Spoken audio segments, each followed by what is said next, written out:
Halo sobat terkasih dalam Tuhan Yesus Kristus, berjumpa kembali dengan saya di channel ini. Terima kasih buat teman-teman yang selalu setia mendukung perkembangan channel ini dengan cara subscribe, like, komen, dan share. Tuhan memberkati kita. Sobat terkasih, kembali kita akan mencerdaskan para polemikus, para muslim yang selama ini yang hanya mengejar bisa berbahasa Arab tetapi tidak mengerti apa artinya. Mereka lebih sibuk untuk tahu bagaimana cara membaca dalam bahasa Arab daripada mengerti makna dan juga asal muasal dan arkeologi daripada imannya. Teman-teman tidak perlu kebaperan begitu ya. Nah, kita bisa melihat bahwa apa yang terjadi baru-baru ini adalah pembubaran terhadap iman kekristenan. Kenapa mereka ini seolah-olah lebih berhak begitu ya. Nah, kali ini teman-teman kita kembali mencerdaskan para muslim supaya mereka tidak buta begitu ya. Jangan kepanasan teman-teman. Mari kita pasang telinga, simak teliti. Ini dia videonya teman-teman. Abang ini, oh ini yang dulu ini, aduh. Lupa. Oke, masih ingat saya bang. Abang kalau nggak salah yang di Finlandia atau di mana? Ya. Finlandia. Sepertinya abang ini salah masuk room bang. Abang ini harusnya masuknya room-room yang apa begitu, salah ini bang, bukan forummu bang ya. Oh ya? Tuh, iya. Saya tanya abang muslim? Apa sih agama itu? Ya saya nggak, ini kan gimana salah Saya forum. tidak bilang begitu. Saya tidak bilang begitu. Abang muslim? Yes. Oke, ya. Oke, Anda muslim. Terus benar tidak Anda ini tidak mempercayai isi Al-Quran? Saya percaya. Anda percaya isi Al-Quran? Ya. Terus kenapa waktu itu Anda bilang, itu tidak usah dibahas lah begini, gimana itu? Kapan saya bilang begitu? Oh, jadi Anda mau membahasnya sekarang? Boleh.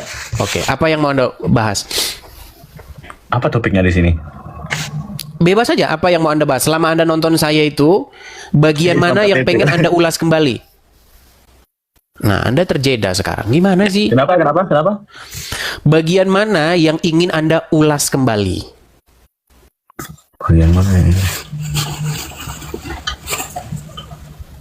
Nah, kan makanya saya bilang salah room, Bang. Salah room. Oke. Iya, dibawa dulu saja, Bang lah. Aduh, nampaknya cuma pansos saja dia ini tuh. Pansos. Oke, Anggiat Oke, turun dia sudah. Oh, masih ada. Anggiat Putra Napit. Oke, sudah terpental. Ternyata orangnya sudah tidak di sini lagi. Kita kasih naik, ada Oscar. Jangan kejang-kejang di bawah. Jangan kesurupan. Kesurupan saja Anda ini. Ya, Oscar, Anda muslim atau Kristen, Bang? Halo, Oscar. Nah. Ada apa sih orang-orang ini pada? Nampak-nampaknya orang-orang pada ketakutan loh dengan saya, teman-teman. Heran, apakah saya ini terlalu galak atau bagaimana? Saya melucu, dibilang katanya pelawak. Saya mau mencoba tegas, orang pada ketakutan.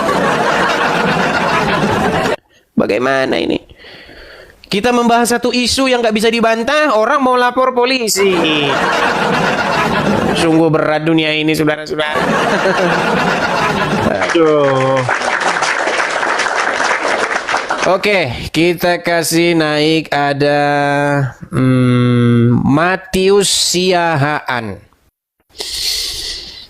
Matius Siahaan, dia coba saya bersihkan dulu ya. Tadi saya coba random buat PK tapi nggak nyangkut.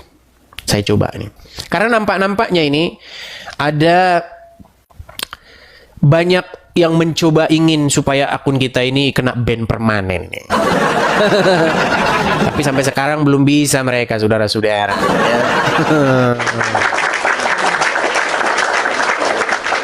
Oke, coba Dia Pari Paruhum.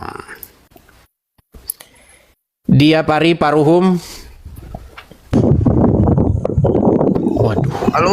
Jangan dikipas-kipas, Bang. Dia Pari Paruhum. Halo, Jangan Shalom. dikip. Ya, saya dengar.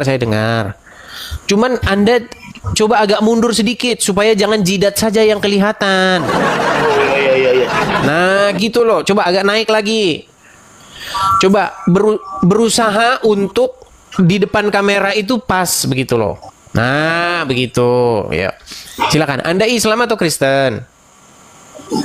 Oh, saya Kristen. Oke. Silakan. Apa yang mau Anda bahas, Pak Diapari? Begini, Bang. Abang pernah dengar baru-baru ini dengar berita di Medan yang masalah babi itu. Itu sudah sering saya bahas loh, sudah sering saya bahas. Cuman mungkin karena begini, yang nonton ini memang terlalu cepat perputarannya begitu. Karena di TikTok ini memang sangat banyak sekali orang. Jadi satu ke sini satu, jadi capek kalau menjelaskan satu-satu. Enggak, banyak ketidakkonsistenan kalau penonton-penonton yang di TikTok memang. Tapi kalau yang di YouTube itu penontonnya biasanya 80% penonton yang sama. Begitu. Kalau di TikTok ini setiap hari orangnya lain, ganti lagi. Itu sudah saya bahas, Bang, kemarin, Bang. Atau apa yang mau Anda sampaikan? Silakan. Ya, kalau menurut saya ya babi itu kan memang ini haram ya. Tapi kalau menurut saya ya babi itu kan ciptaan Tuhan. Kok harus diharamkan kan gitu. Jadi kalau yang itu sebenarnya pola pikir yang salah, Bang. Itu pola pikir yang salah, Bang. Manusia juga ciptaan Tuhan, Bang. Boleh dimakan? Ya memang betul tidak. Gini, saya itu, Bang, ingin berusaha nih karena orang-orang ini banyak yang mikirnya itu nggak beres gitu loh. Cara berargumentasinya itu nggak beres. Dan ini yang saya coba ingin melawan arus ini. Begitu. Makanya jemaah EDIS TV ini saya didik biar pinter gitu loh. Bagaimana Anda berpikir karena ciptaan Tuhan berarti boleh dimakan? Nah, kalau gitu kita juga boleh dimakan, Bang, manusia. Gitu. Coba sekarang saya tanya. Gini, Bang, kecoa ciptaan Tuhan nggak? Ya, ciptaan Tuhan. Ah, berarti boleh dimakan. Pola pikirnya bukan begitu, Bang. Salah cara mikirnya. Begitu loh. Mengenai soal makanan yang tidak boleh dimakan, hewan-hewan yang tidak boleh dimakan dan hewan-hewan yang boleh dimakan, itu adalah peraturan yang dibuat di zaman Musa untuk membedakan orang Israel dengan bangsa lain. Begitu loh. Jadi makanya dikatakan aku akan mengambil satu umat pilihan bagiku. Begitu kata Tuhan. Sesungguhnya aku akan mengambil satu bangsa yang akan kukhususkan bagiku. Nah, satu bangsa ini itu dipisahkan dari bangsa-bangsa yang lain. Dipisahkan dari goyim atau bangsa-bangsa non-Israel. Begitu. Supaya apa? Apa tujuannya kok dipilih ini? Apa karena mereka beda dengan yang lain? Apa karena mereka lebih taat ketimbang bangsa lain? Enggak. Bukan itu, Bang. Bahkan orang Israel itu dikatakan malah lebih jahat ketimbang bangsa lain. Begitu. Bukan karena apa, tetapi karena ada nanti yang akan lahir dari mereka, yaitu Sang Mesias. Begitu. Itulah makanya dipersiapkan satu bangsa untuk melahirkan Sang Mesias, juru selamat manusia. Itulah yang dijanjikan oleh Tuhan kepada Abraham, bahwa melalui keturunanmu semua bangsa di muka bumi akan mendapat berkat. Begitu. Melalui Sang Mesias tersebut. Makanya bangsa Israel ini dipisahkan, Bang, dari bangsa-bangsa yang lain. Bukan karena ciptaan Tuhan berarti boleh dimakan. Ya kalau begitu ya cicak juga, Bang, ciptaan Tuhan boleh dimakan. Begitu loh, Bang. Ya, semoga pola pikirnya kita rubah ya, Bang, ya. Oke? Ya, karena begini, Bang. Karena menurut adat istiadat, ya kan memang kalau yang kita orang Batak ini kan memang tidak tidak diharamkan ya. Ya nggak tahu lah kalau agama-agama maksudnya agama-agama Kristen yang lain kayak Katolik, kayak yang karismatik, ya kan gitu. Di dalam Tapi Alkitab, Bang, ya kita ini hidup berdasarkan perjanjian baru, Bang. Nah, di dalam bukan beda ya. Kita hidup berdasarkan perjanjian baru, bukan kita hidup berdasarkan kitab perjanjian baru. Beda. Seolah-olah kalau kita berarti perjanjian lama dibuang. Ya bukan begitu. Kita hidup dengan makanya di dalam Kisah Para Rasul pada waktu itu, Bang, orang-orang Kristen perdana itu disuruh melakukan segala hukum Taurat. Semua yang tertulis dalam hukum Taurat itu harus tetap dilaksanakan. Makanya di dalam Kisah Para Rasul itu di situ ada konsili yang pertama kali yang di Yerusalem. Dikatakan begini, mengapakah kita ingin membebankan mereka suatu beban yang bahkan tidak sanggup dipikul oleh nenek moyang kita? Gitu loh. Tetapi baiklah kita katakan kepada mereka bahwa mereka harus menjauhkan diri dari makanan yang disembelih dengan menyebut ilah yang dipersembahkan kepada berhala. Ini soal makanan ya. Kemudian begini, dan darah. Jadi darah itu masih tetap tidak boleh dikonsumsi. Walaupun banyak orang HKBP setiap hari-hari tertentu dia masak B2 dicampur dengan darahnya. Nah, itu bertentangan dengan firman Tuhan. Nah, makanya kalau saya ngomong begini nanti tapi nggak apa-apa. Saya akan menyampaikan kebenaran itu. Begitu. Jadi apa yang tertulis di dalam Alkitab itu yang saya sampaikan. Begitu. Kita nggak usah muter-muter begitu. Karena darah itu memang tidak boleh dikonsumsi. Begitu. Iya betul. Cuman dulu Bang, kalau zaman-zaman saya masih kecil, saya itu kan ke gereja ke HKBP. Nah, kalau HKBP biasanya kalau malam Natal motong B berapa? B2 apa B16. Untuk B2 dicampur darahnya. Nah, itu sebenarnya tidak sesuai dengan apa yang dikatakan di dalam Alkitab, dalam Kisah Para Rasul itu. Seperti itu. Oke Bang, kita terusin yang ini ya, yang lain ya. Oke, baik, saya turunkan ya. Oke, shalom. Ya. Teman-teman, memang ketika saya menyampaikan sesuatu lalu bertentangan dengan kesenangan orang, ya begitu, ya nggak apa-apa ya. Kita mulai dari nol, gitu loh. Untuk apa kita menyampaikan yang kamu suka, begitu? Demi apa? Saya itu menyampaikan apa yang tertulis di dalam Alkitab. Begitu. Ya. Ya, silakan. Kita kasih naik ada MR Jovan. Silakan MR Jovan.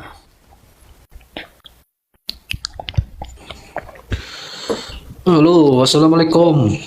Waalaikumsalam. Silakan nyalakan kamera MR Jotan. Bang, aku ini ada pertanyaan pertanyaan abang itu tadi yang baru Ya, naik. iya bang, tapi nyala kamera dulu bang. Kalau abang tidak nyala kamera, saya anggap abang itu orang yang malu-malu naik ke sini, menyembunyikan Ini lagi sesuatu. gelap ini bang. Ini soalnya lampunya mati nih bang. Oh ya udah, tunggu hidup dulu lampunya. Kalau Anda sudah memulai dengan kebohongan itu nggak usah lagi kita diskusi. Teman-teman, kita ini bahas apa? Yang kita bahas ini apa? Yang kita bahas itu adalah soal kebenaran firman Tuhan.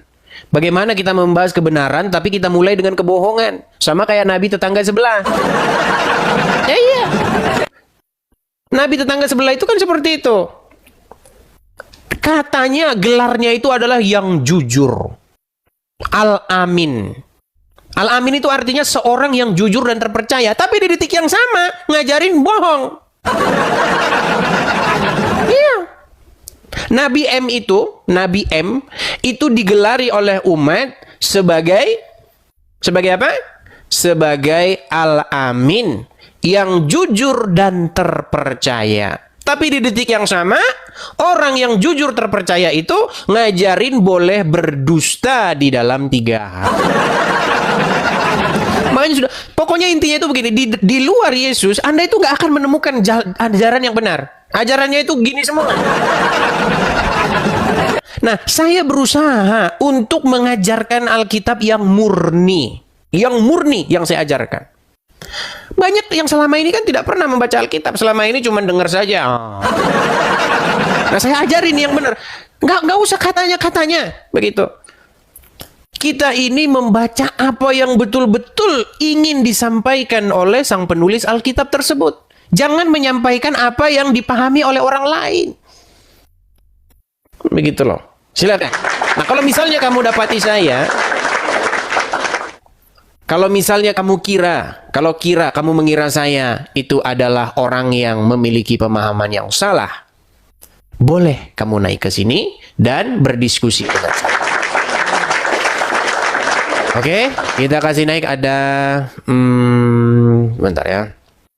Aduh, ini lagi nih si Erik Ranggung ini. Erik. Oh, sudah hilang dia. Buru Pote. Selamat malam, Buru Pote. Selamat malam. Ya, silakan Buru Pote, nyalakan kamera Anda. Silakan Buru Pote. Ya, selamat Bang. Ya, Anda coba Bang, agak geser sedikit biar tidak silau sekali Bang, karena itu kena lampu jadi silau Bang. Oke. Abang Islam atau Kristen Bang? Saya Kristen, Katolik. Kristen Katolik. Silakan Bang, apa yang mau Anda kupas atau Anda mau bahas? Silakan. Tidak, izin bertanya saja. Apa itu Bang? Apa pertanyaan Anda? Apa itu Bang? Betul tidak? Maksudnya yang saya dengarin, yang saya pahami, Alkitab itu tradisi suci yang dituliskan. Tradisi suci Ya. yang dituliskan. Tradisi Ya, betul suci tidak? yang dituliskan. Salah lah Bang. Bukan begitu Bang. Alkitab itu adalah catatan tentang peristiwa-peristiwa yang terjadi. Begitu. Contoh misalnya, dan pengajaran-pengajaran begitu. Contoh misalnya di dalam kitab Raja-Raja itu dicatat bahwa pada tahun sekian raja ini memerintah, kelakuannya begini, dia membuat orang Israel sesat. Gitu. Seperti itu. Kemudian memerintahlah raja berikutnya dan seterusnya. Lalu akhirnya datanglah orang-orang Babel begitu ya untuk mengangkut penduduk Yehuda, mengangkut penduduk Yerusalem dan membuang bangsa itu ke negeri asing begitu. Ya, Alkitab itu berisi catatan-catatan peristiwa-peristiwa yang terjadi disertai dengan pengajaran-pengajaran, maksud dan apa rencana besar Tuhan untuk menyelamatkan umat manusia. Gitu, Bang. Oke. Izin lagi, Bang. Abang sudah pernah baca Alkitab dari Kejadian sampai Wahyu? Ya, saya baca, Bang. Bukan, sudah pernah baca. Kalau baca, saya tahu Anda baca. Mungkin buka kitab. Ya, saya baca, tapi saya tidak bisa. Saya baca, tapi belum bisa menghafal semuanya. Bukan menghafal, Bang. Siapa bilang menghafal? Bang, bedakan membaca dengan menghafal. Kalau menghafal itu, Bang, Kalau contoh. pernah membaca, ya pernah membaca, Bang. Pernah membaca. Kalau dibilang pernah membaca, ya pernah. Ya, saya memang harus membuat kesimpulan ini yang ternyata ya nggak hampir-hampir 11-12 ya. Gini, Bang, ya gini. Bang, kalau misalnya Abang dikasih sama ibu 11 bumbu dapur, dicatat. Apa bedanya dibaca sama dihafal? Kalau dibaca ya dibaca saja. Kalau dihafal itu artinya Anda ingat itu. Anda disuruh mengingat tulisan-tulisan itu tanpa membaca Anda ingat.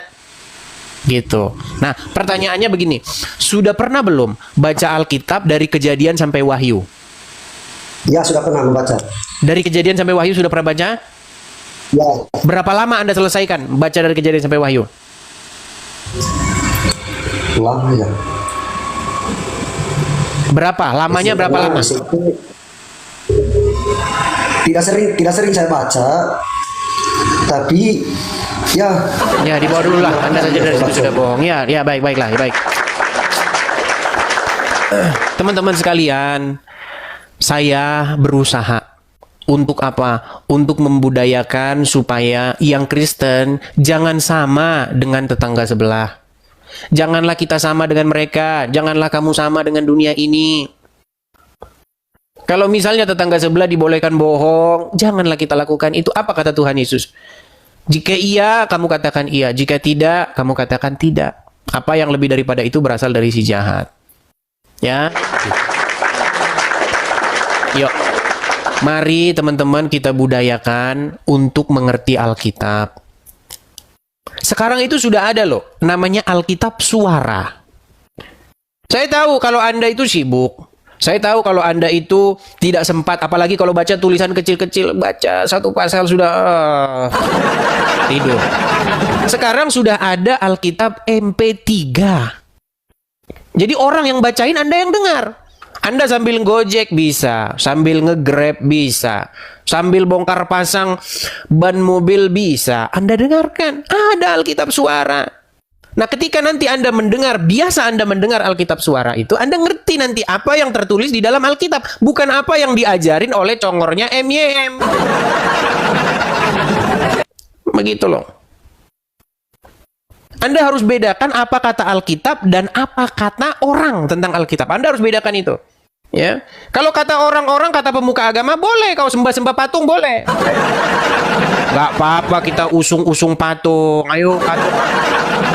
Ayo kita sembah-sembah patung, yuk sembah, yuk. Itu kata sebagian para pemuka agama. Tapi apakah itu kata Alkitab? Tidak.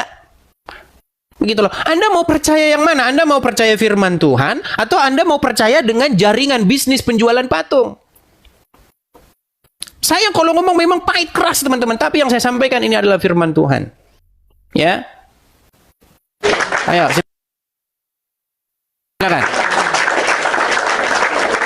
Sudah waktunya kita memurnikan ini. Memurnikan supaya kita kembali kepada Alkitab, kembali kepada firman Tuhan. Back to the Bible. Ya. Kita kasih naik ada Benjamin. Ya, silakan Benjamin. Silakan Benjamin, nyalakan kamera Anda. Silakan Benjamin, nyalakan kamera Anda. Benjamin. Silakan Benjamin, nyalakan kamera. Halo. Benjamin. Oke, baik, kita turunkan ya. Silakan. Kalau teman-teman ingin kayaknya Bang Idis salah paham nih Bang Idis. Anda harus tidak boleh begitu Bang. Anda harus begini. Boleh. Ini saya kasih kesempatan loh. Ayo, mari kita diskusikan. Yuk, silakan. Ya, karena Rudy Iskariot sekarang sudah mulai cari tempat olahan baru. Iya. Loh, jangan kalian pikir yang nonton saya ini tidak laporan. Lapor. Ini 6.000 orang. Nanti setelah saya siaran, pasti nanti lapor. Ada kejadian begini, ada kejadian begitu. Oh iya. Ada juga laporan kepada saya bahwasanya Rudy Iskariot karena sudah habis, tidak bisa lagi dia mengolah orang Kristen, dia mau cari olahan baru. Dia mau jilat sesuatu yang baru.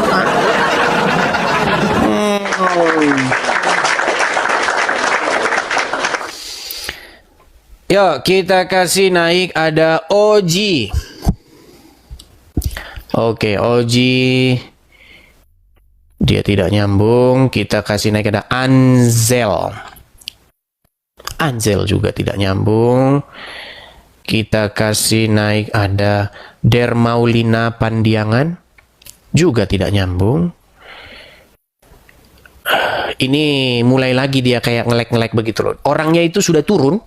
Orang-orang yang mengajukan permintaan itu sudah turun, tapi namanya masih nyangkut di atas. Jadi ketika saya pencet naik, orangnya sudah tidak ada.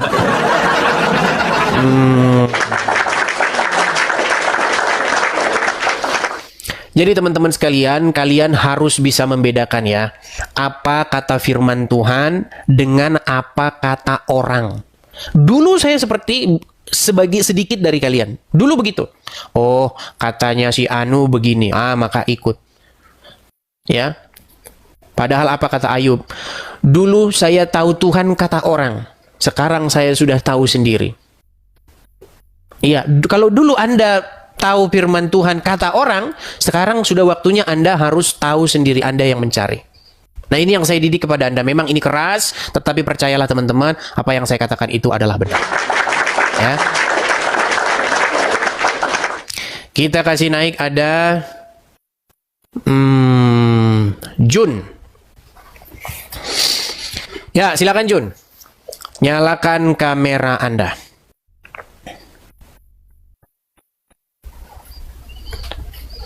Halo saudara Jun. Apakah saya akan menjadi musuh bagimu ketika saya menyampaikan firman Tuhan? Jangan keraskan hatimu, wahai umat Tuhan Yesus. Ya, jangan keraskan hatimu, wahai saudara-saudaraku seiman. Saya menyampaikan firman Tuhan.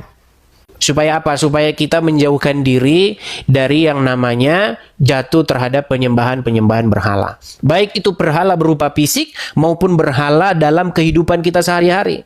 Banyak berhala dalam kehidupan kita sehari-hari. Contohnya apa? Contohnya misalnya apa yang menjadi berhala di dalam kehidupan kita sehari-hari? Bisa jabatan, bisa. Ya kan? Bisa juga misalnya apalagi keinginan-keinginan Anda. Ya, itu bisa jadi berhala. Rokok juga bisa jadi berhala. Uang bisa jadi berhala. Dan juga benda-benda juga bisa jadi berhala. Ketika Anda mengkultuskan benda-benda, lalu Anda begini-begini kepada benda, ya itu jadi berhala, nggak boleh. Begitu. Kalau saya sampaikan seperti itu, ya jangan marah. Itulah firman Tuhan kita.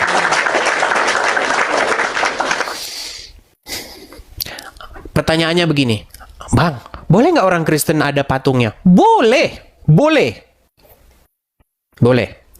Boleh nggak Bang ada patung Tuhan Yesus? Boleh, boleh. Supaya apa? Supaya dengan melihat itu Anda mengingat ada peristiwa di balik itu. Contoh misalnya, saya pernah melihat saya main ke rumah sakit dengan teman saya, Muslim teman saya. Kami main ke rumah sakit. Di situ ada ada patung Santo Petrus beserta ada ayam di sampingnya.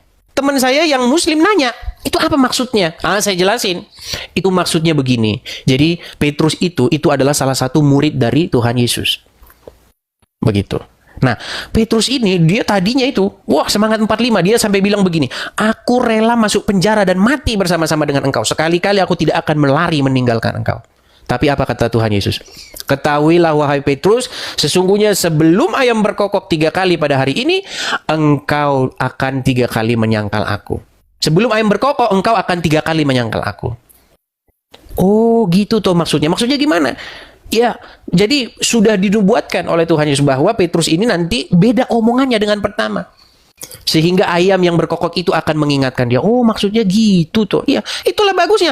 Cuman jangan kau sembah-sembah itu patung.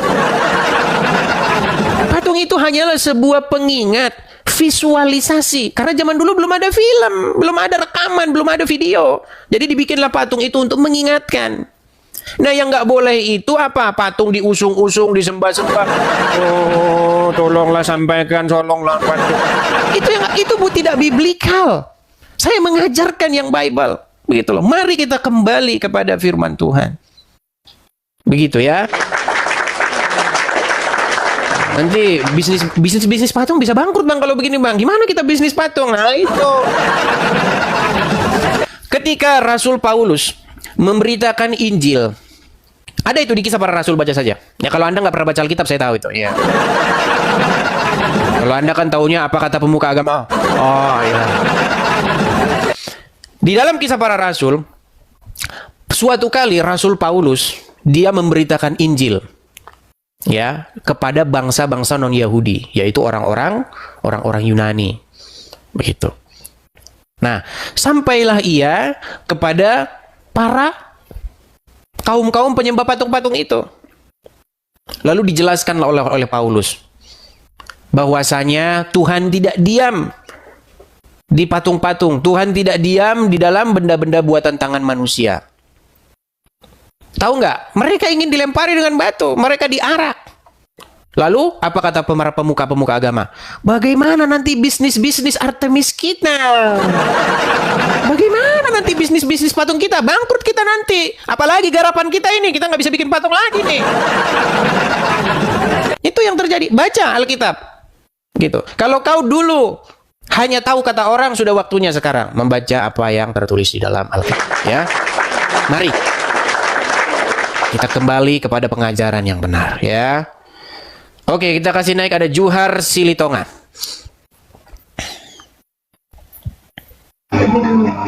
Ya, Juhar Silitonga, silahkan nyalakan kamera Anda. Oke bang. Ya, silahkan nyalakan kamera Anda Bang.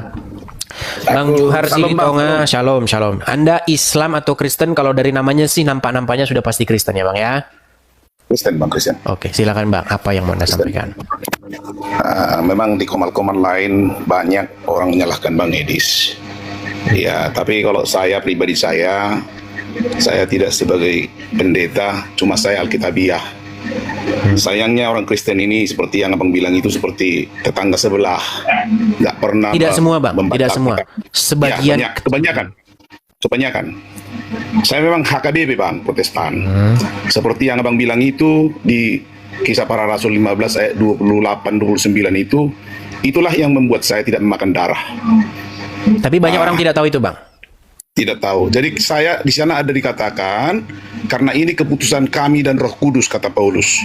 Sedangkan Roh Kudus itu kita akui sebagai Tuhan Ya. yang kita percaya memimpin kita kepada seluruh kebenaran. Ya. Karena ayat itulah dasar saya tidak memakan darah. Dan saya juga menjadi perguncingan kalau saya ibaratnya ada marhobas, tahu marhobas kan di HKBP kan? Tahu. Jadi saya sisihkan itu darah sebagian. Namun saya nggak mau bertekak. Saya nggak mau bertentangan dengan mereka. Cuma kalau ada yang mengatakan, itulah ku kasih tahu bahwa firman itu, Kisah Para Rasul 15 itu, ayat 28-29 itu, saya mau dipimpin, karena ini keputusan Roh, itulah alasan saya. Ya. Memang bukan makanan itu yang menghalangi kita masuk kerajaan surga. Seperti itu pemahaman saya, Bang Edis. Ya, itu di dalam Jadi, Kisah Para Rasul 15, Kisah Para Rasul 15 ayat yang ke-20. Nah, 28-29. Karena itu keputusan Roh Kudus. Jadi Di memang sini kalau oke, silakan Bang, Ya. silakan. memang kalau Alkitabiah kita, memang Roh Kudus lah yang memimpin kita. Tidak lagi diajar oleh gembala-gembala ini segala macam gitu loh.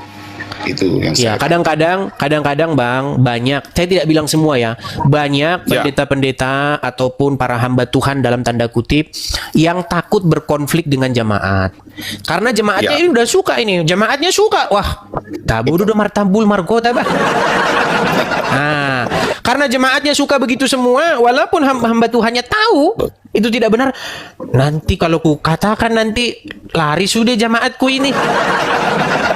Apalah nanti persimanganku gitu. Karena banyak seperti itu, Bang. Padahal Bang, kita harus sampaikan yang tertulis itu begitu. Cuman Bang, ya kita tahu lah Bang, ya kan? Banyak orang kan ya seperti itu. Orang kan perut perlu makan, Bang. Nanti kalau dibilang begitu lari jemaat, apalagi mau kita makan.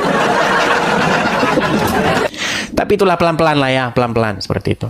Iya. Saya memang karena ada ayat itulah. Karena saya udah semua baca itu 9 kali saya baca Alkitab sampai habis. Bahasa Batak sekali.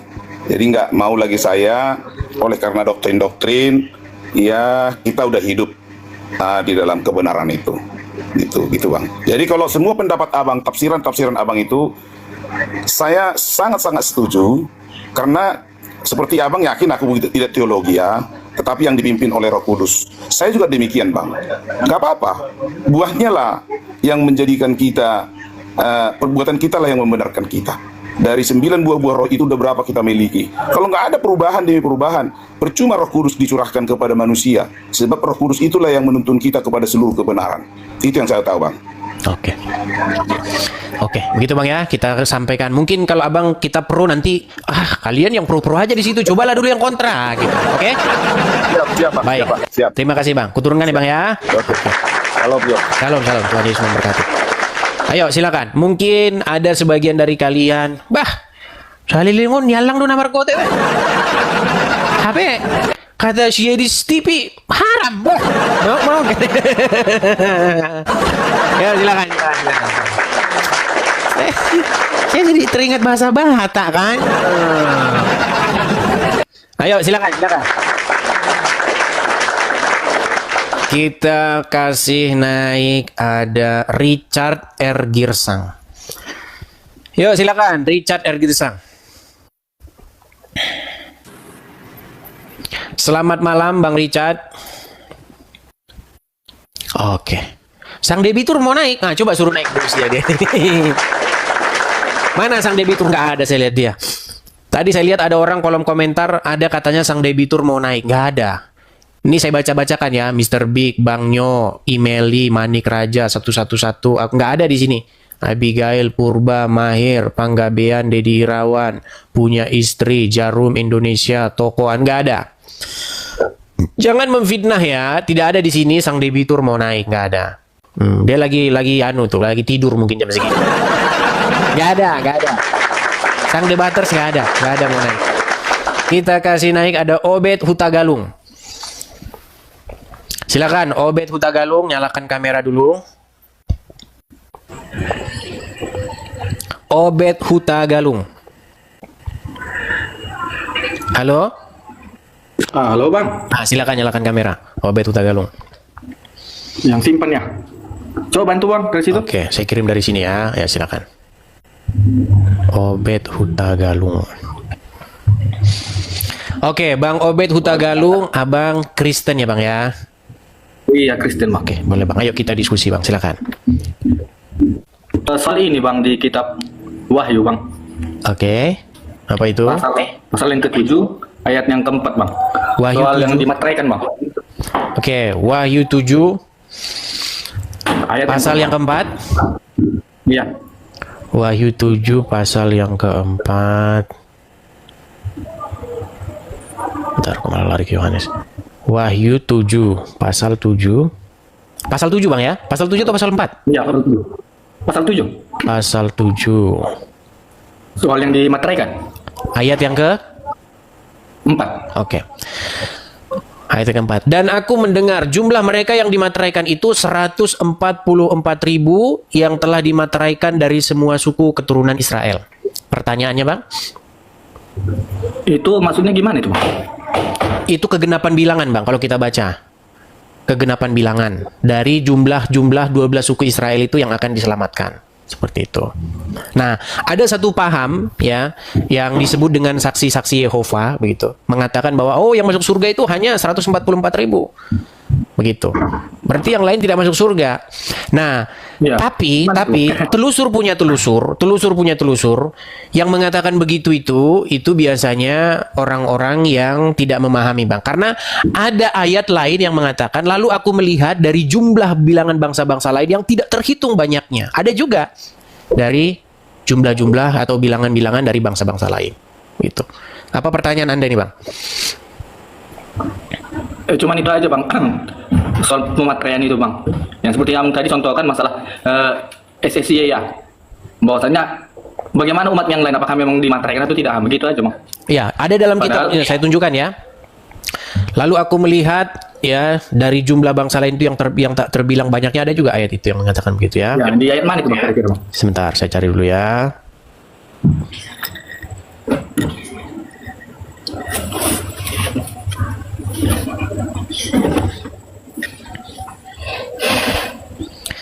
Oke. Kita mungkin teman-teman ada yang bisa membantu saya. Ini Wahyu 7 ayat 9. Ya, kemudian pada waktu itu aku melihat sesungguhnya suatu kumpulan besar orang banyak yang tidak dapat terhitung banyaknya dari segala bangsa dan suku dan kaum dan bahasa berdiri di hadapan tahta dan di hadapan tahta anak domba, memakai jubah putih dan memegang daun-daun palem di tangan mereka. Gitu. Ini berbicara mengenai penglihatan tentang barang-barang siapa atau suku-suku bangsa apa saja yang nanti akan diselamatkan, begitu. Jadi bukan hanya 12 suku Israel saja yang jumlahnya 144.000, melainkan juga dari bangsa-bangsa lain. Seperti itu. Oh, oke bang, ngerti paham bang. Oke. Hanya itu ya bang ya? Iya, oke bang. Makasih ya bang. Shalom. Sama-sama bang, sama-sama. Saya turunkan ya. Oke. Bang. Iya teman-teman sekalian, saya masih memberi kesempatan nih kepada yang ini ya, yang kontra ya. Dari tadi yang pro-pro terus ini, supaya kita beri juga lah kesempatan kepada yang kontra.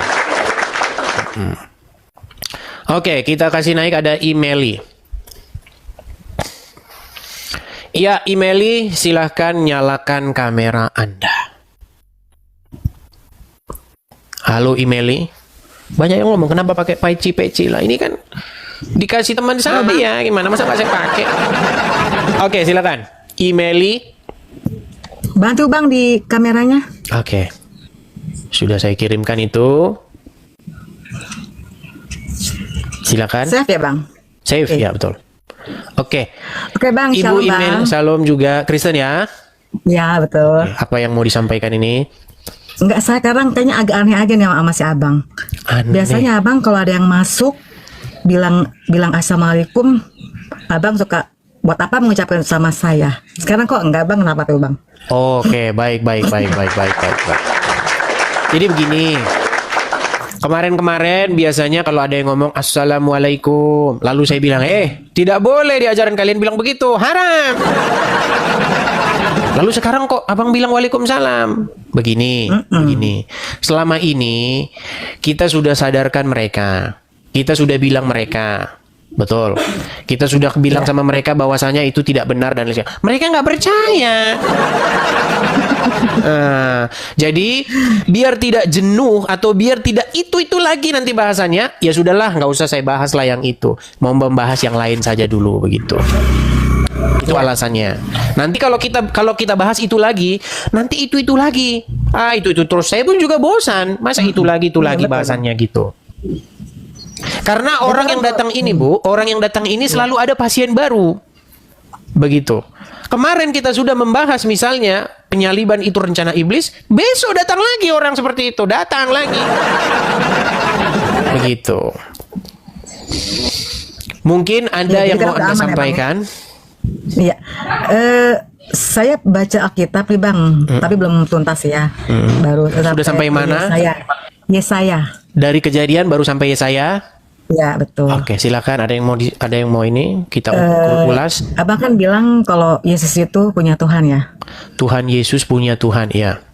Betul. Tapi kalau saya pikir-pikir emang benar juga sih Bang ya. Karena Yesus itu kan bukan emang benar. Bukan emang benar. Memang itulah yang disampaikan Alkitab kita. Cuman karena banyak orang itu orang awam, kalau dibilang Yesus punya Tuhan, loh Yesus kan Tuhan, kok punya Tuhan? Nggak apa-apa, pelan-pelan. Ya, kita jangan ngajarin yang udah kebiasaan yang enak-enak. Gitu. Kita jangan ngajarin yang sudah ya begitulah gitu aja lah terus ya biar nggak lari nanti jemaat nanti biar kenceng terus ini perpuluhan. Nggak begitu. Kita harus sampaikan apa yang sungguh-sungguh Alkitab ajarkan kepada kita. Begitu. Iya betul. Seperti itu. Iya sih Bang, emang bener Bang. Saya juga berpikir kok Tuhan Yesus berdoa gitu. Berarti ada yang lebih di atasnya dari Tuhan Yesus, yaitu ya Allah. Kita itu tidak boleh mengingkari bahwa Tuhan Yesus memiliki Tuhan, memiliki Tuhan. Siapa Tuhannya Tuhan Yesus? Yaitu Bapa di sorga yang mengutus Dia. Begitu. Bahkan Tuhan Yesus menyembah Bapa di sorga.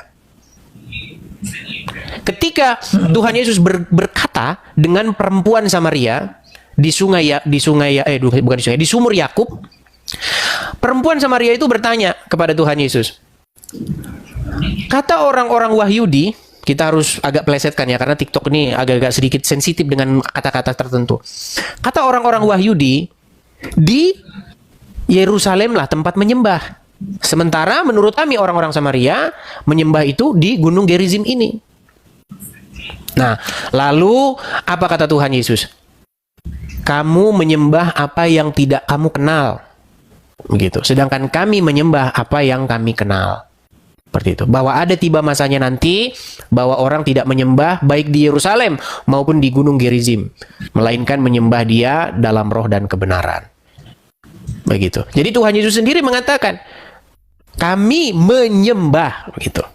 Apakah Tuhan Yesus menyembah Bapa di surga? Jelas itu tertulis di dalam Alkitab. Gitu. Oh, iya. Kalau orang masih mengingkari itu, ya belajar Alkitab lagi lah. Baca dulu, baca terus. Gitu. Tetapi apakah orang-orang menyembah Yesus? Iya. Kita menyembah Yesus. Loh, Bang, kok menyembah Yesus nggak menyembah yang disembah Yesus? Nah, ini salah. Ini Anda pola pikir Anda salah.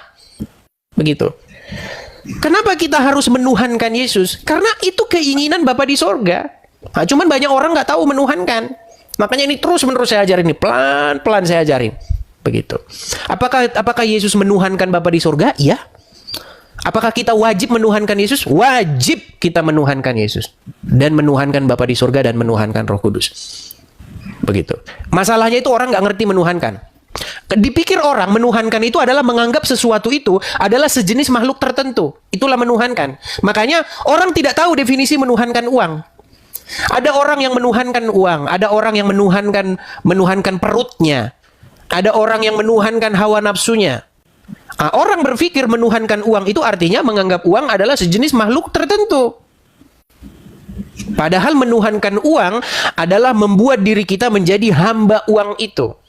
Menuhankan uang artinya membuat diri kita dikuasai oleh uang itu, sehingga diri kita, pikiran kita, hidup kita hanya uang. Begitu. Sementara yang dimaksud menuhankan itu artinya membuat diri kita itu takluk dan mengikuti Dia. Itu menuhankan itu. Makanya setiap orang Kristen wajib menaklukkan diri dan mengikuti Roh Kudus. Itu maksudnya menuhankan Roh Kudus. Setiap orang Kristen wajib menuhankan Yesus, membuat dirinya takluk, tunduk, diperintah oleh Tuhan Yesus. Itu maksudnya. Dan Tuhan Yesus sendiri menuhankan Bapa di sorga. Makanya Tuhan Yesus terus-menerus berkata, makananku ialah melakukan kehendak Dia yang mengutus aku. Begitu. Nah, kalau kadrun-kadrun ya memang stres mereka. Tuhan punya Tuhan. Nggak apa-apa. Kalau kadrun memang sudah tempatnya itu di jahanam, gitu. Udah pasti di jahanam. Begitu. Padahal itu sudah terus-menerus saya jelaskan itu. Rob punya Rob, itu. Mereka bingung itu, Rob kok punya Rob, gitu. Seperti itu. Atau mungkin ada yang disampaikan lagi? Kan kita menyembah Tuhan Yesus Allah Bapa. Nah, kalau Roh Kudus sendiri itu gimana, Bang? Roh Kudus itu adalah roh, begitu ya. Ruah itu maksudnya sebuah kekuatan, sebuah energi, begitu, atau sebuah roh itu kalau bahasa Ibrani itu ruah. Ruah itu artinya adalah yang menghidupkan, begitu. Ketika Tuhan menciptakan manusia, maka Tuhan itu meniupkan ruah nafas ke dalam hidungnya, begitu. Nah, jadi roh itu yang spirit yang daripada Tuhan itu supaya tinggal menguasai kita, begitu. Dan kita harus jadikan roh itu sebagai Tuhan, sebagai Tuhan kita yang memerintah kita, begitu. Makanya Tuhan dengan Tuhan itu sebenarnya kata yang sama. Lawan katanya itu adalah hamba, begitu. Jadi kalau artinya Roh Kudus menjadi Tuhan, itu artinya Roh Kudus itu memerintah, merajai kita, gitu. Dia mengendalikan kita supaya kita ngelangkah ke kiri atau ke kanan, begitu. Nah, banyak kadrun-kadrun itu nggak tahu bahwa dirinya itu dirajai oleh itu. Nah, yang di kuburan itu. Makanya saya terus-menerus itu bilang, terus-menerus saya, Drun, sadar Drun, Tuhanmu itu yang dikubur itu, Drun, yang dikubur itu. Begitu. Itu terus-menerus itu. Makanya begini, saya kalau melihat ada orang Kristen berdebat dengan kadrun, orang Kristen ini masih bilang bahwa Tuhannya dia bukan di dalam yang dikubur itu. Ini udah perlu sekolah lagi nih, sekolah apologet nih. Iya. Betul, Bang.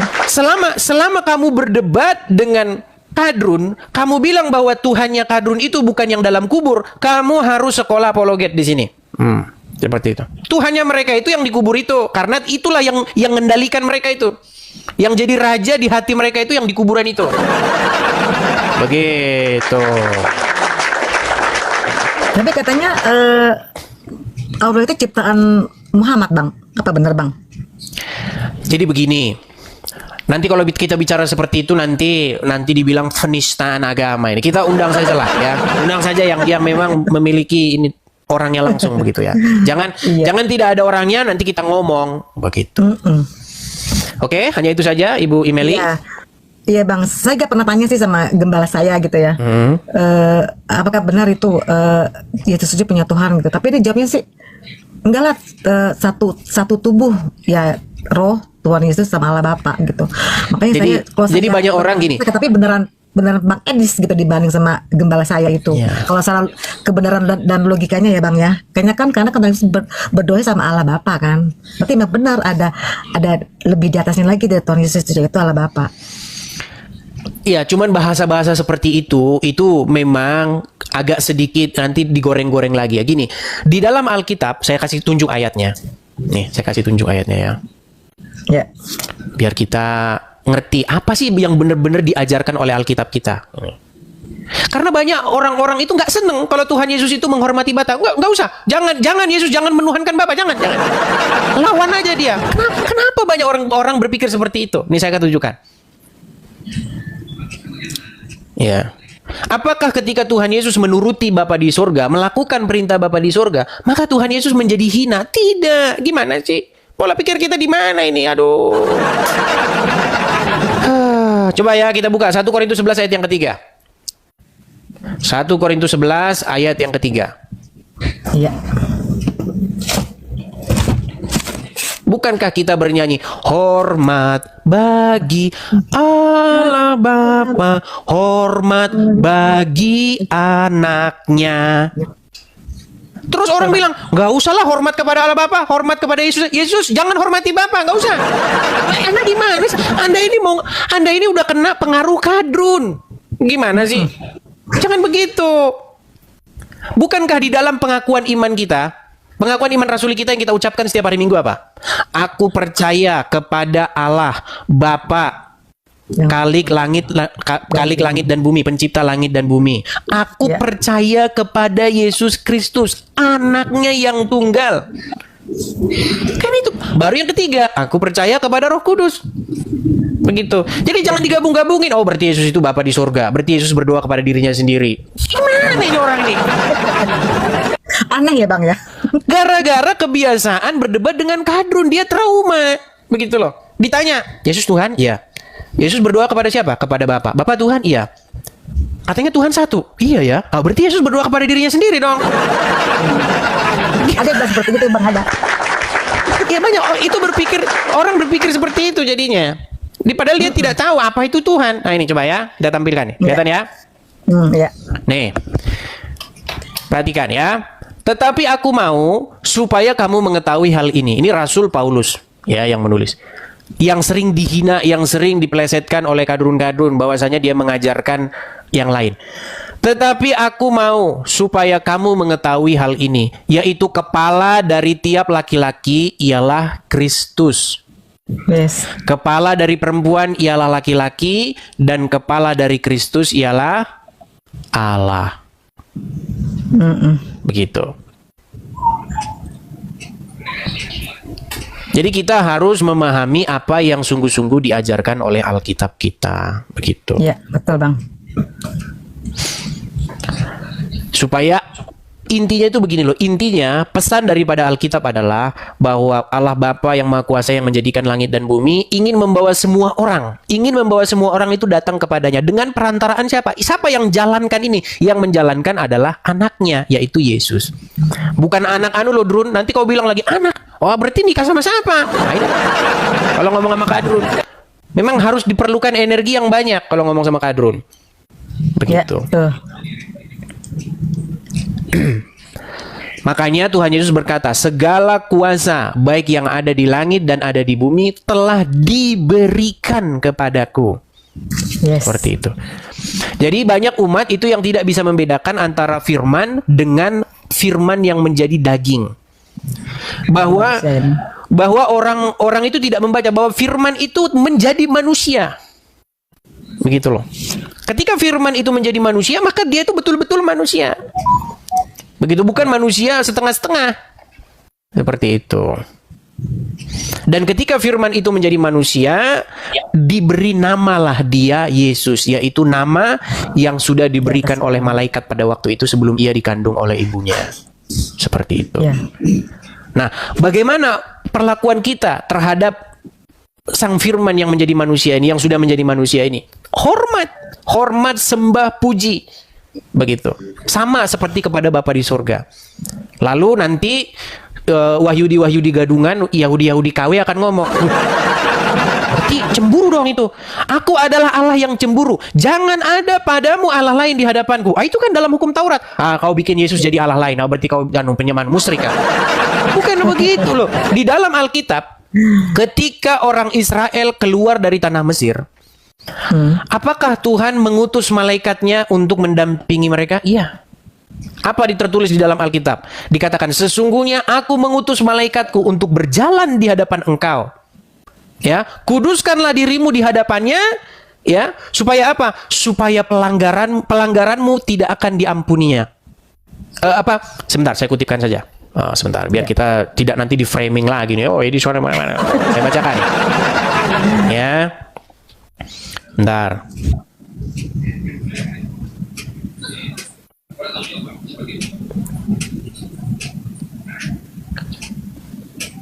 Nih, saya akan tuliskan ya. Saya akan bacakan ya. Di dalam Keluaran pasal 23 Keluaran pasal 23 ya. Kita mulai dari ayat yang ke 20. Nih saya bacakan ya. Ya. Oke. Ini tulisan judul perikopnya itu adalah tentang janji dan teguran kepada orang Israel. Nih. Bentar saya ambil dulu tunjuk-tunjuk saya nih ya, nih. Sesungguhnya aku di sini maksudnya adalah Yehova, Tuhan ya. Sesungguhnya aku mengutus seorang malaikat berjalan di depanmu untuk melindungi engkau di jalan dan untuk membawa engkau ke tempat yang telah kujanjikan. Perhatikan ini.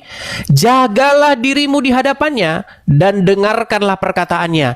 Janganlah engkau mendurhaka kepadanya, sebab pelanggaranmu tidak akan diampuninya, sebab namaku ada di dalam dia. Perhatikan ini.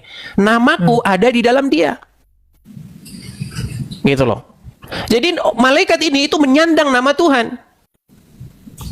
Perhatikan, Tuhan tidak pernah memberikan namanya kepada berhala. Aku tidak akan memberikan namaku dan kemuliaanku kepada berhala. Begitu.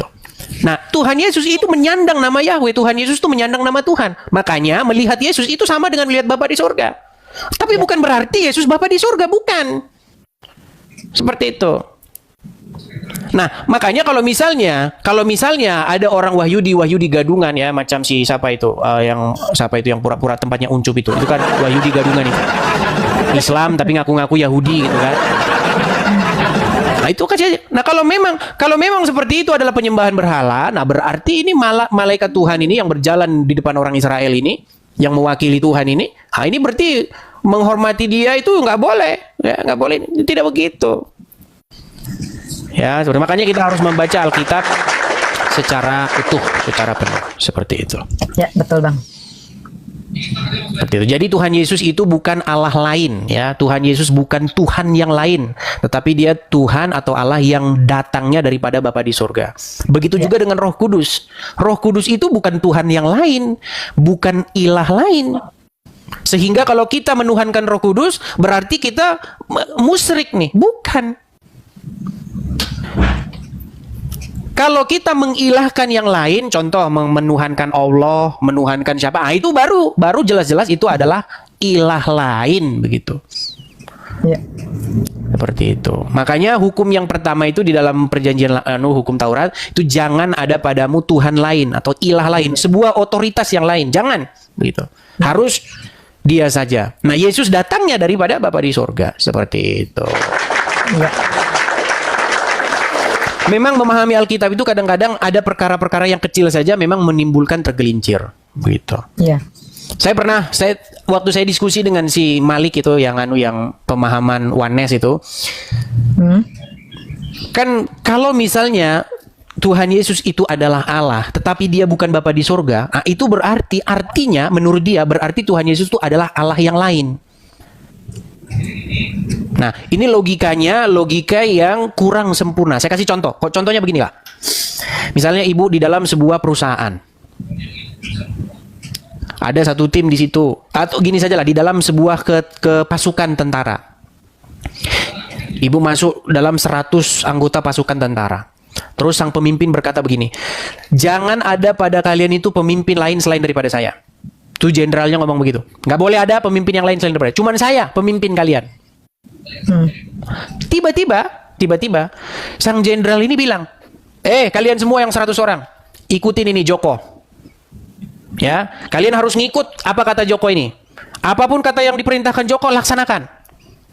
Coba menurut logika Anda, Joko ini menjadikan Joko ini sebagai pemimpin itu melanggar apa yang saya omongin nggak? Padahal saya kan tadi ngomong jangan jadikan pemimpin selain daripada saya. Iya. Coba gimana? Coba memahaminya. Karena banyak orang tergelincir di sini. Coba gimana kira-kira?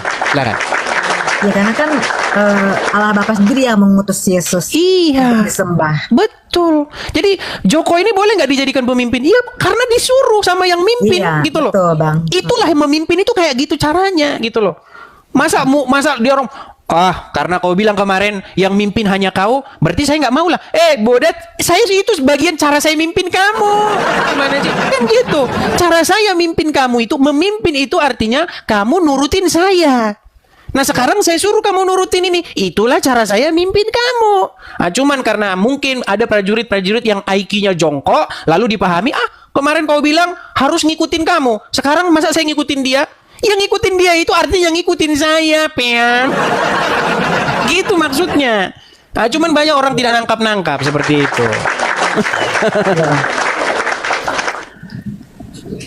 Ya mungkin Ibu paham lah ya yang saya utarakan ya Bu ya. Mengerti Bang. Mengerti. Baik. Terima kasih lah kalau mengerti. Oke Bang. Oke, hanya itu saja ya. Itu aja. Oke, terima kasih Ibu. Tuhan Yesus memberkati ya. Saya turunkan ya. Halo. Ya, jadi pemahaman orang-orang yang oones itu seperti itu, teman-teman. Ya. Karena di hadapan kita ini, ya kan, tidak boleh ada Tuhan lain. Berarti tidak boleh Anda berpikir bahwa Yesus itu adalah bukan Bapa di surga. Yesus itu adalah Bapa di surga. Makanya banyaklah kadrun-kadrun yang menertawakan kalian. Begitu ya, teman-teman ya. Kan gitu logikanya. Berapa Tuhan? 1. Yesus Tuhan? Ya. Nanti ini dipotong nih sama Uncup ini. Sama Uncup dipotong nih. Yesus Tuhan? Ya. Yesus berdoa? Ya. Berdoa kepada siapa? Kepada Tuhan. Yesus Tuhan, berdoa kepada Tuhan. Tadi katanya Tuhan 1. Ini kok 2? Ya Yesus dia Bapa itu sendiri.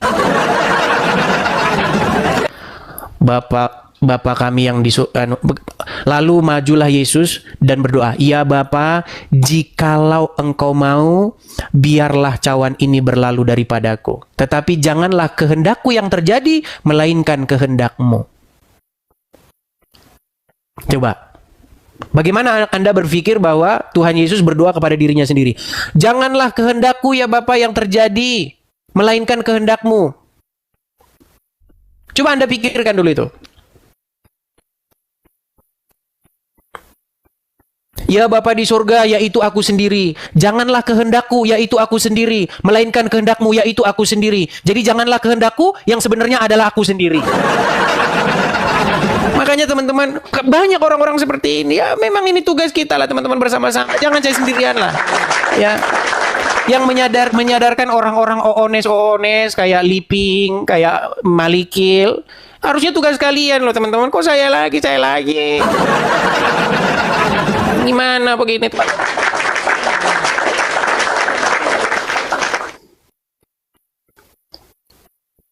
Saya ini pengen fokus menghadapi kaum-kaum ya kan, Donditan dan kawan-kawan. Tetapi di tengah perjalanan selalu ada yang begini. Bagaimana saya ini menyadarkannya? Makanya teman-teman, ketika kalian nonton channel saya, kalian pelajari, kalian putar ulang. Karena saya lihat ada orang yang berusaha pengen menjelaskan maksud saya, tapi dia gagal waktu mau menjelaskan itu. Macet. Makanya dipelajarin dulu. Pelajarin, setelah nangkap, baru kalian juga berapologet juga. Begitu. Ya. Saya berapa kali saya lihat ada orang yang naik ingin coba menyampaikan apa yang saya sampaikan. Tetapi di tengah perjalanannya dia macet. Karena dia lupa gitu. Seperti itu ya teman-teman ya.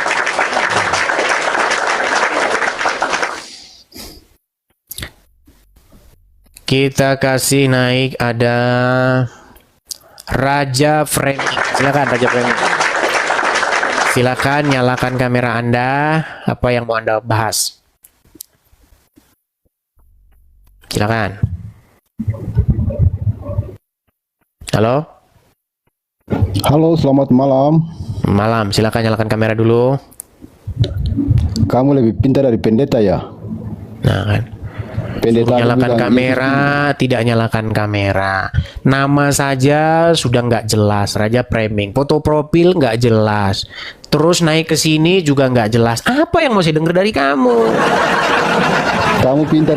Kamu saja nggak jelas. Identitasmu saja nggak jelas loh. Namamu saja tidak mau kamu menunjukkan namamu yang asli. Itu tanda bahwa kau nggak pede dengan namamu. Kau tidak mau sebenarnya orang melihat dirimu. Karena apa? Karena sebenarnya kamu ini menyimpan sesuatu yang jahat. Ya kau tidur di bawah sana. Namamu saja nggak jelas. Fotomu nggak tahu foto siapa. Coba teman-teman, saya tanya sama kalian. Kalau kalian dikirimi permintaan pertemanan dari Facebook, ada orang namanya Tuk Kukruk, fotonya ayam, Anda terima nggak? Ngapain gitu loh. Orang kau saja identitasmu nggak jelas, kau saja malu dengan dirimu. Gimana? Apanya yang mau kita bahas? Nanang, ya silakan Nanang. Namamu saja Raja Framing. Foto nggak tahu foto siapa. Buka kamera tak mau. Bilang saja kalau kau buka kamera, kau takut nanti banyak yang nagih utang karena utangmu banyak di mana-mana. Ya silakan Nanang. Iya udah tidur dia.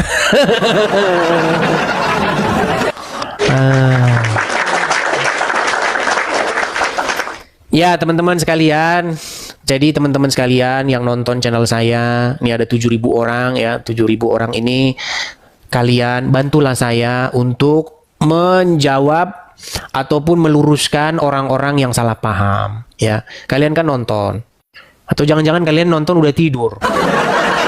Makanya kalau siaran malam begini nih saya curiga nih orang-orang tidur begitu. Ya, gitu ya teman-teman ya. Mengenai tentang politeis sudah saya jelaskan. Apa sih pengertian daripada politeis itu sendiri? Karena banyak orang salah tentang pengertian daripada politeis. Arti daripada politeis itu tersusun dari dua suku kata. Secara etimologi, ya, politeis itu terdiri dari kata poli dan theos. Poli itu artinya banyak. Theos itu artinya adalah dewa-dewa. Tuhan-Tuhan. Theos itu artinya makna aslinya itu merujuk kepada suatu makhluk-makhluk di luar makhluk kita, di luar dunia kita ini, dunia yang kasat mata ini. Begitu. Itu makna sebenarnya daripada politeis. Tentang banyaknya makhluk-makhluk yang tidak kita lihat, makhluk-makhluk penghuni dunia lain. Itu arti politeis. Dan Alkitab mengajarkan itu. Mengajarkan tentang politeis itu. Tentang adanya makhluk-makhluk yang bukan di dunia kita. Contoh para malaikat, iblis-iblis, roh jahat, penguasa-penguasa di udara. Itu disebut sebagai theos itu. Theos-theos. Jumlahnya banyak. Begitu. Itu maksud saya dalam diskusi itu. Makanya tonton begitu. Saya tidak bilang bahwa Alkitab menyuruh kita supaya kita menyembah banyak dewa-dewa. Kenapa sih kalian ini suka menggoreng omongan saya, Bro? Omongan saya kalian pelintir terus. Apa tidak ada kerjaan lain kah kalian itu? Coba. Heran saya loh. Penyaliban rencana iblis. Oh, Edis bilang keselamatan rencana iblis. Memang bodoh lah memang orang-orang. Pernahkah saya bilang keselamatan itu rencana iblis? Tidak pernah loh. Yang saya bilang itu penyaliban. Penyaliban. Kau pikir penyaliban itu rencana siapa? Siapa yang membikin hukuman salib itu? Tuhan. Salib itu, kalau kau belajar, salib itu adalah sebuah penghukuman yang tidak manusiawi. Salib itu adalah sebuah hukuman yang digunakan oleh manusia-manusia ya, yang psikopat. Iya. Salib itu muncul, kalau kita baca sejarahnya, salib itu muncul di bangsa Fenisia. Fenisia itu tentu tidak mengenal firman Tuhan. Lalu diadopsi oleh bangsa Mesir dan diadopsi oleh Kekaisaran Romawi. Adalah satu bentuk hukuman penyiksaan terhadap manusia. Bukan hanya penyiksaan saja, tetapi untuk membuat malu semalu-malunya. Untuk membuat jatuh sejatuh-jatuhnya. Digunakan untuk apa? Untuk menghukum biasanya orang-orang dengan tingkat kriminalitas tertentu. Misalnya ada raja nih, ada raja. Lalu ada orang yang berusaha ingin menggulingkan raja. Nah, karena rajanya ini memang psikopat, karena rajanya ini memang dia tidak mau digulingkan kekuasaannya, nah dibikin hukuman seperti itu. Jadi hukuman itu asal-usulnya dari bangsa kafir. Dari bangsa-bangsa yang tidak mengenal Tuhan. Makanya disiksa seperti itu. Masa kau bilang penyaliban itu adalah idenya itu memang kau gak ngerti kau itu memang. Gimana caranya? Bentuk penyaliban, bentuk penghukuman penyaliban seperti itu asalnya dari bangsa-bangsa penyembah berhala. Kok kau bilang penyaliban itu adalah karya Bapa di sorga? Gimana sih kalian ini? Kalau keselamatan, nah iya, penebusan iya. Gimana? Cobalah ya, belajar, berusaha untuk memahami setiap kalimat, ya. Seperti itu. Banyak yang kontra, nggak terlalu banyak sih, banyak kan yang itu sedikit saja sih. Cuman kalau digoreng terus seolah-olah nanti mereka ini jadi tersesat begitu, kan kasihan juga. Oke, kita kasih naik ada Laitri Bargon. Ya, silakan Laitri. Selamat malam saudara Laitri.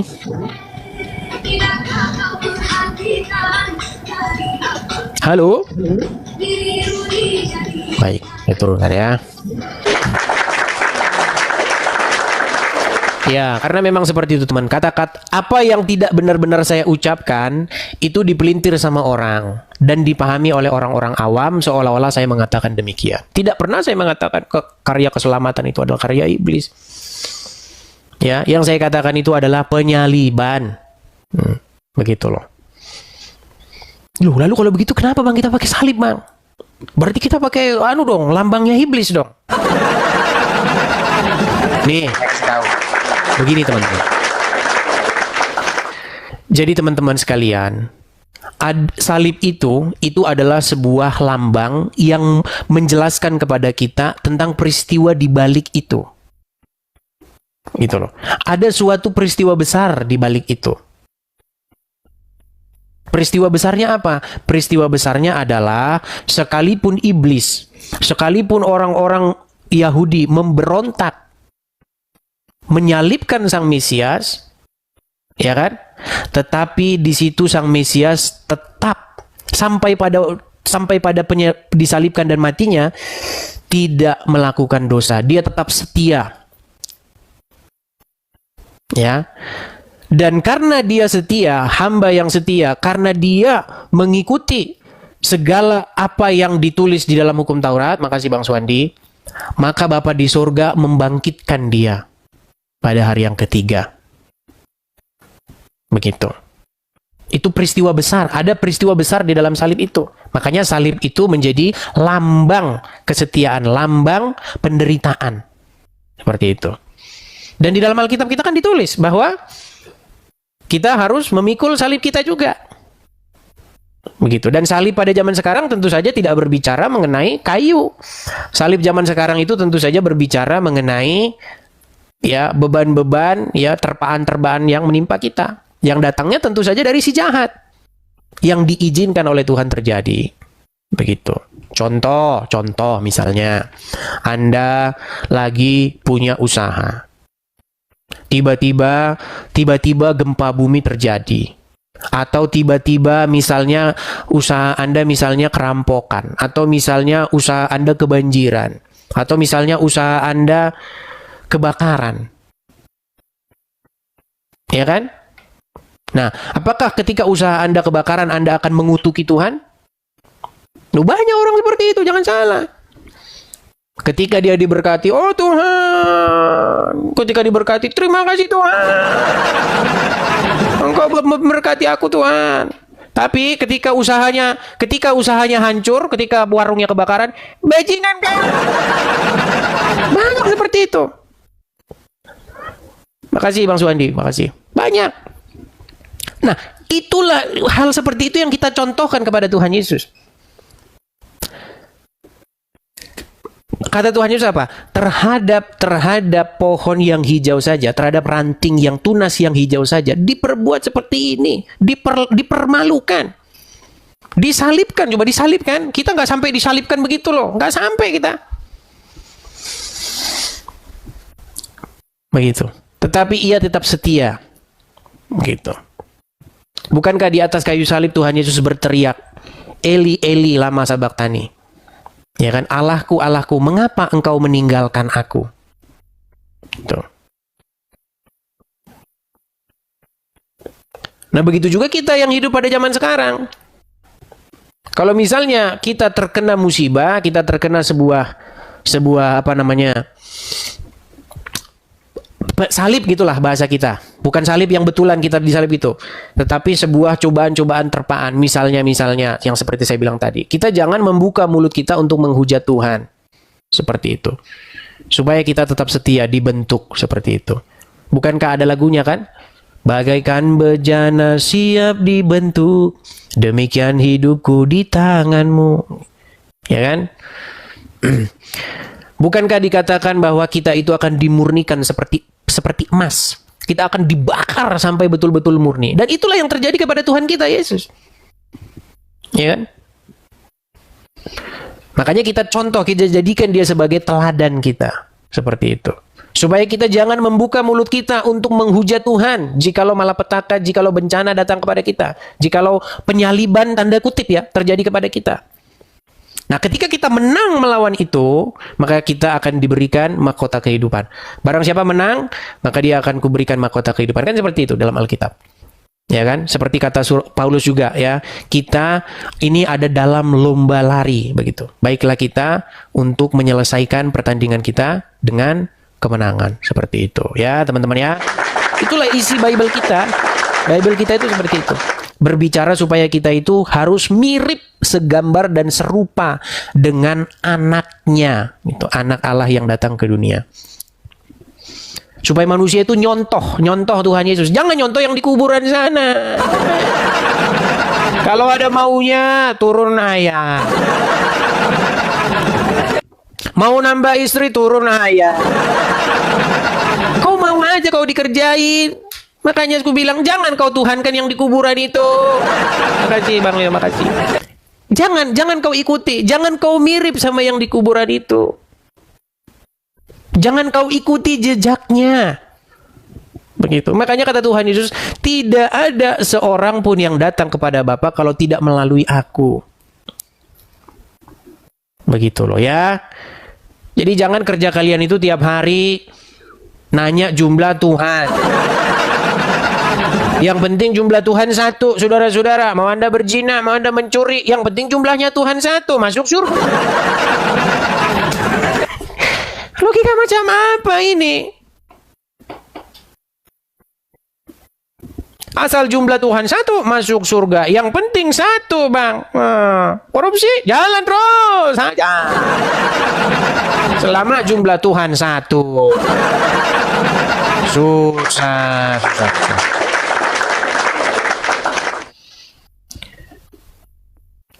Ini juga banyak disalahpahami nih. Bang, kan kekristenan juga mengajarkan itu.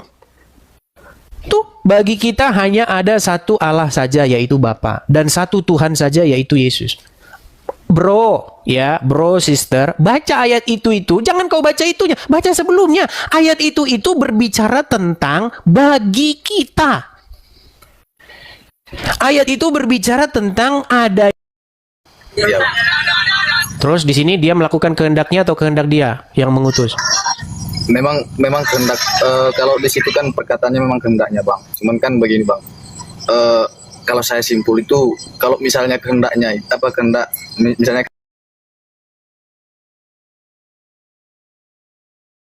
seperti ini kan. Enggak, tidak berdebat Bang. Kita ini sebenarnya kan satu iman. Cuman begini Bang, banyak ya para pemimpin sekte, para pemimpin ini itu mereka itu saling menyalahkan, akhirnya apa? Akhirnya yang jadi korban itu adalah orang-orang di bawah jemaatnya. Padahal Bang, yang mau kita sampaikan itu adalah marilah kita kembali kepada apa yang diajarkan oleh Alkitab kita. Betul? Betul. Iya, marilah kita menjadikan Yesus sebagai Tuhan kita. Nah, kalau Yesus adalah Tuhan kita harus ingat Yesus itu adalah Sang Firman. Nah, artinya Bang, Firman Tuhan itu harus menjadi otoritas. Harus menjadi kepala kita, betul? Betul. Iya. Jangan yang ngajarin itu adalah yang bukan firman Tuhan. Begitu, Bang. Firman Tuhan bisa salah? Enggak, Bang. Enggak salah. Itu. Pendeta bisa salah? Bisa. Romo bisa salah? Kalau rohku ya bisa salah lah karena manusia kan. Romo bisa salah? bisa aja kalau misalnya ada perkataan, kalau manusia itu nggak luput dari perkataan Betul Bang, makanya yang harus kita pegang, kita junjung tinggi adalah firman Tuhan, bukan firman pendeta, bukan firman Romo. Makanya Bang, di dalam Alkitab seseorang yang berkata beginilah, nabi-nabi itu Bang. Bentar, saya ikat dulu ini saya. Bentar, saya ikat dulu, ada kabel yang lepas nih. Baik teman-teman yang terkasih dalam Tuhan Yesus, satu kebanggaan bagi kita untuk selalu menyampaikan fakta kebenaran di dalam dialog lintas iman atau dialog lintas agama atau perdebatan, perdiskusian yang bisa tersaji di media, baik di TokTok, baik di YouTube dan lain sebagainya. Dan tetap dukung untuk semua apologetik Kristen supaya tetap berkiprah, bersemangat di dalam menyampaikan kebenaran, bahkan memberikan sebuah argumentasi perlawanan terhadap iman orang-orang yang selama ini begitu sibuk membahas kekristenan, begitu ya. Jadi dukung, kalau misalnya kayak Bang Edis meminta support dari teman-teman, sudah ada selalu disampaikan di dalam setiap dialognya, dukung. Karena itu penting untuk kita doakan dan dukung supaya penyampaian-penyampaian tentang kebenaran itu semakin baiklah ya, semakin nyaman, semakin bisa dikerjakan dengan baik. Oke teman-teman, satu kesukaan dan kebanggaan bagi kita bahwa kita diberi hak jawab teman-teman untuk memberi pertanggungjawaban terhadap iman kita yang disalahpahami oleh banyak orang, khususnya agama yang baru lahir di abad ke-7, abad ke-6 ke-7, yang notabene itu tidak mengenal lagi siapa itu Yesus Kristus yang sudah final dan sudah menjadi Tuhan tanpa sebenarnya mereka pun ada. Tidak perlu mereka tetap jadi Tuhan, begitu ya. Itu agak keras gitu ya. Agama yang baru lahir di abad ke-6 dan ke-7 yang menganggap dirinya sempurna, paling sempurna gitu ya. Ya. Semua agama sih mengklaim bahwa dirinya sempurna sih. Tidak ada agama yang mengatakan kami nggak sempurna. Semua agama itu pasti mengklaim dirinya sempurna. Ya, tidak ada agama-agama tertentu mereka paling sempurna, nggak ada itu. Kalau ada begitu sudah berbeda cerita itu. Jadi semua agama itu bisa mengklaim diri sempurna. Nah, tapi kenapa orang Kristen tidak mengklaim agamanya sempurna? Itu menjadi pertanyaan menarik kan? Kenapa orang Kristen itu tidak mengklaim agamanya sempurna? Karena orang Kristen itu tidak mengejar agama. Orang Kristen itu tidak mengejar agama, dan Yesus Kristus tidak datang untuk membuat agama. Itu yang penting Anda tahu. Yesus Kristus itu datang bukan untuk mendirikan agama, bukan untuk mengajarkan agama, bukan. Tapi dia datang untuk keselamatan, untuk keselamatan umat manusia berdosa. Kalau Yesus datang untuk sekedar beragama, yang ngapain dia mendirikan agama Kristen? Dia kan dari golongan Yahudi, suku Yahudi, orang Yahudi, bahkan dia mengikuti tradisi Yahudi. Ya harusnya dia menegakkan Yahudi dong, ya kan? Jadi untuk apa dia mendirikan agama gitu ya? Nah teman-teman yang terkasih, sampai di sini semoga kalian bisa mengerti bahwa kekristenan itu bukan soal agama, tapi soal keyakinan atau iman yang dinyatakan secara mutlak di dalam diri Yesus Kristus sebagai Tuhan dan Juru Selamat pribadi. Jadi Kristen itu pengikut Kristus. Ya, pengikut Kristus itu berarti belajar dari Kristus, hidup oleh karena perkataan Kristus. Jadi harus hidupnya itu sesuai dengan apa yang dikatakan oleh Kristus. Murid ya, bukan beragama gitu. Nah teman-teman, kalau kita bisa melihat dan menyimak dengan teliti, hal itu memang perlu untuk kita garis bawahi supaya tidak mudah ngamukan gitu ya. Orang Kristen itu tidak membela Tuhan, Tuhan yang membela umatnya. Jangan salah ya, itu harus dibedakan. Orang Kristen itu bukan beragama untuk membela Tuhan. Tuhan yang membela umatnya, Tuhan yang membela manusia. Kalau manusia membela Tuhan, berarti siapa yang lemah? Kan gitu pertanyaan lanjutan. Kalau manusia yang bela Tuhan, berarti siapa yang lemah? Tuhan apa manusia? Nah logikanya adalah Tuhan yang maha kuasa itu bisa menjadi apa saja, dan dialah yang paling punya kuasa untuk membela umatnya. Tapi kalau membela kebenaran, itu wajar. Membela kebenaran itu artinya memberi hak jawab kita terhadap mereka yang sewenang-wenang. Apalagi para polemikus ya, yang kerjaannya itu tiap hari mengurusin kekristenan. Kita harus memberi hak jawab kita sebaik mungkin. Karena itu pun diberikan oleh Tuhan, dimandatkan oleh Tuhan dalam firman-Nya, bahwa kita diberi hak jawab untuk memberi pertanggungan jawab terhadap orang-orang yang menyalahpahami iman kekristenan, terhadap orang-orang yang selama ini salah memikirkan tentang kekristenan. Kita harus memberi hak jawab kita. Nah teman-teman, yang terjadi adalah apa yang dilakukan oleh Bang Edis ini, mereka justru mengamuk gak karu-karuan gitu ya. Itu ibarat disiram air panas, lompat-lompat gitu, atau kalian cacing lalu dikasih garam itu langsung berkiok-kiok gitu ya. Lucu mereka ini. Nah alhasil mereka yang tidak pernah belajar dengan sungguh-sungguh, mungkin mereka hanya belajar bahasa Arab, bacanya segala macam, tidak pernah belajar secara mendalam. Mereka akhirnya apa? Mengamuk, marah, kepanasan gitu, bahkan ngancam. mau seruduk lagi, begitu ya. Sudah nggak tahu, taunya cuma dari ustadznya, digali dari arkeologianya nggak bisa, tiba-tiba diberikan fakta, dipertanyakan fakta, justru ngamuk. Nah ini kan model-model anak-anak gitu ya. Ini sifat-sifat childish yang dipamerkan atau selalu dininabobokan, sehingga mereka hanya mengeluarkan luapan-luapan emosi ketika mereka tidak bisa jawab kekristenan. Kan miris itu teman-teman. Coba deh berpikir secara cerdas. Nah, tetapi yang namanya kebenaran ya pasti mau dibengkokkan gitu ya. Ya Kristen itu kebenaran sih. Kebenaran yang memerdekakan manusia dari dosa. Dosa umat manusia itu yang membinasakan, tapi Kristus menyelamatkan kita. Oleh karena itu teman-teman, mari terus kita bersemangat untuk boleh menyampaikan kebenaran, karena kebenaran itu memerdekakan orang dari dosa. Kebenaran dalam Kristus Yesus. Dialah juru selamat, tidak ada yang lain, karena di dalam Dia tidak ada dusta. Di dalam Kristus tidak ada kebohongan. Di dalam Kristus ada kemerdekaan. Di dalam Dia keselamatan terjamin. Saat engkau percaya, Dia memateraikan diri kita dengan Allah Roh Kudus yang menjamin kehidupan kita. Percayalah, Dialah sang sumber terang itu yang menyelamatkan kita dari dosa. Teman-teman, tidak perlu kepanasan, jangan skip, jangan biarkan tayangan ini, sebarkan di media-media teman-teman sehingga banyak orang yang dicerdaskan. Ingat, Kristus itu mengasihi semua umat manusia. Sampai ketemu di video selanjutnya teman-teman. Tuhan memberkati. Shalom.